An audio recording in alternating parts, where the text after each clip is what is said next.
Hello दोस्तों, नेस्टेक channel में आप सभी लोगों का स्वागत है। मेरा नाम मोहम्मद नाजिम अंसारी है और आज का जो हमारा वीडियो ट्यूटोरियल होने वाला है वो टॉपिक है हमारा अलाइनमेंट का आपका, जिसके अंदर हम अलाइनमेंट और ओरिएंटेशन के बारे में समझेंगे यहाँ पर। ठीक है।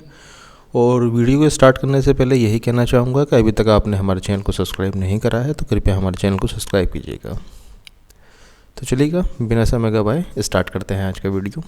तो सबसे पहले तो कुछ प्रॉब्लम्स जो आती हैं वो आती हैं अलाइनमेंट को लेकर यहाँ पर। तो अलाइनमेंट में इनमें क्या चीज़ें हैं इस पर हम लोग बात करेंगे इस वीडियो में।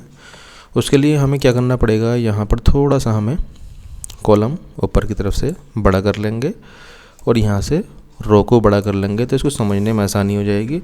और थोड़ा सा आप लोगों के लिए मैं जूम भी कर लेता हूँ तो थोड़ा सा और भी समझ में आ जाएगा बेहतर तरीके से। ठीक, तो यहाँ पर हमने ये जूम कर थोड़ा सा ये कॉलम और रो बढ़ा ली थी। हमने यहाँ पर कुछ एक लाइन टाइप कर देते हैं। मान लीजिएगा मैंने टाइप कर दी नेस्टेक, राइट। अब ये यहाँ पर है, ठीक है। ये सेल कहलाता है हमारा असल में। ये जो बॉक्स है हमारा, जो एक्सेल के अंदर बॉक्स होता है हमारा, खड़े वाले कॉलम, बिछवी वाली लंबी वाली रो, और इसके अंदर ये छोटा सा जो बॉक्स है हमारा, ये सेल कहलाता है। ठीक, अब होता क्या है, इस सेल के अंदर यहाँ पर कुछ अलाइनमेंट हैं। जैसे कि ये बीच वाला अलाइनमेंट है, इसे बोलते हैं मिडिल अलाइनमेंट। ठीक है, तो मिडिल अलाइनमेंट पर अगर जैसे ही मैं क्लिक करूँगा तो ये मिडिल अलाइनमेंट में पहुँच गया। फाइनली अभी क्या है, ये लेफ़्ट अलाइनमेंट पर है अभी।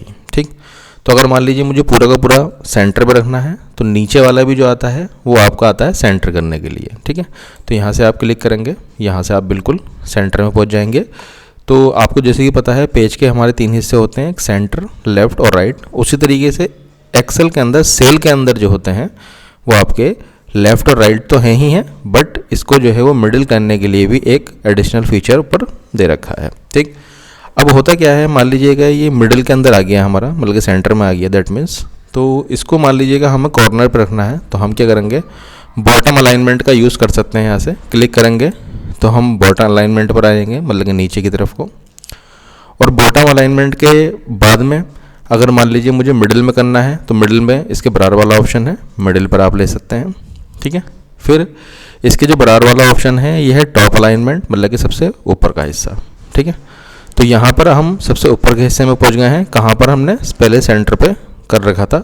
फाइनली अगर हम इसे लेफ़्ट करना चाहें तो लेफ़्ट भी कर सकते हैं, यहाँ से लेफ़्ट पहुँच जाएगा। और अगर मान लीजिए अगर इसे राइट करना चाहें तो इसे राइट में भी हम लोग पहुँचा सकते हैं। ठीक है, तो ये वही अलाइनमेंट है आपके, ये सेंटर है हमारा, ये राइट है हमारा और ये लेफ़्ट है हमारा। ठीक है, और अगर मान लीजिएगा मुझे सेंटर में करना है और बिल्कुल मिडिल में करना है, बीचों बीच के सेल में, तो मुझे क्या करना पड़ेगा, बीच वाले पर इस पर क्लिक करना पड़ेगा। ये मिडिल अलाइनमेंट है हमारा, राइट। तो इस तरीके से हम सेल के जो अलाइनमेंट हैं उनको कवर इसमें कर सकते हैं। आई होप कि ये जो चीज़ें हैं आपके समझ में आ गई होंगी कि ये सेल के अलाइनमेंट हैं आपके। ठीक है, फिर क्या होता है, इसमें आता है एक ओरिएंटेशन।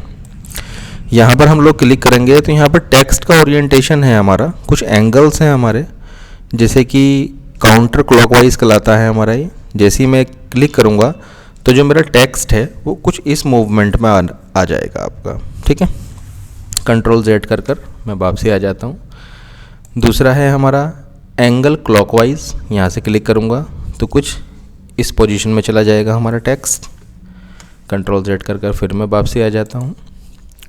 वर्टिकल टेक्स्ट करना है तो कुछ इस तरीके से वर्टिकल में लिखा हुआ आ जाएगा। थोड़ा सा मैं इसे बड़ा कर देता हूँ जब आपको दिखलाई देगा ये।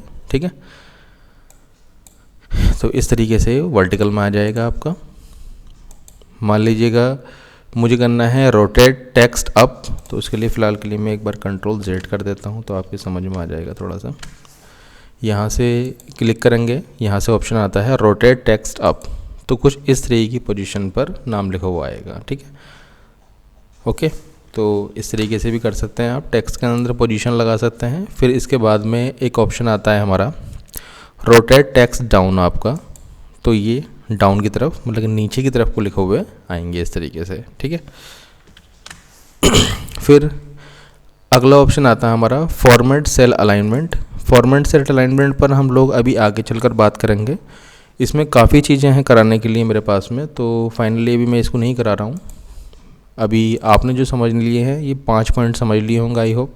ठीक है, फिर इसके बाद में जो चीज़ आती है हमारी, वो आती है हमारी जो हमारे इंडेंट हैं हमारे, वो किस लिए काम में आते हैं और किस तरीके से आप इन दो टॉपिक्स को समझ सकते हैं। इंडेंट क्या होता है हमारा कि कितनी दूरी पर जाकर हमारा टेक्स्ट स्टार्ट हो। मान लीजिएगा अभी मैं इसके अंदर कुछ लिख दूं, मान लीजिए मैं लिख दिया नेस्टेक, ठीक है।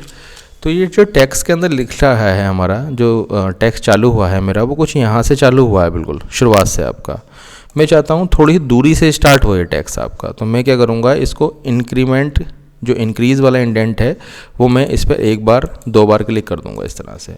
और मान लीजिएगा मैं इतने टेक्स्ट को सिलेक्ट करने के बाद में, और यहाँ से 1 मिनट हो जाएगा, पहले इसे मैं वहीं पर ही पहुँचा देता हूँ, इसको मैं सबसे लेफ़्ट में पहुँचा देता हूँ। और उसके बाद में ये सेल मैंने सेलेक्ट करे और 2 बार मैंने इसको इंक्रीज़ इंडेंट कर दिया इसका। तो अब क्या होगा, मैं कोई सा भी मैटर अगर टाइप करूँ तो उतना स्पेस छोड़ के जो है वो मेरा टेक्स्ट स्टार्ट होगा आपका, ठीक है। तो इस तरीके से आप इंडेंट का प्रयोग कर सकते हैं। वैसे इसका यूज़ जो है वो कम ही आता है, तो अगर कहीं यूज़ करना हो तो आप कर भी सकते हैं।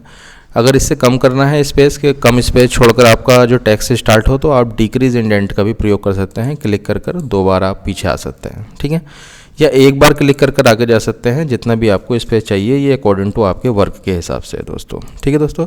तो आई होप कि ये चीज़ें आपको समझ में आ गई होंगी, क्योंकि बच्चों को इसमें बहुत सारी कन्फ्यूजन्स होती हैं। तो ये वीडियो के साथ में आपकी कन्फ्यूज़न दूर हो गई होगी। और अगर आपको ये मेरा वीडियोस पसंद आया है तो कृपया लाइक एंड सब्सक्राइब करना ना भूलिएगा। धन्यवाद।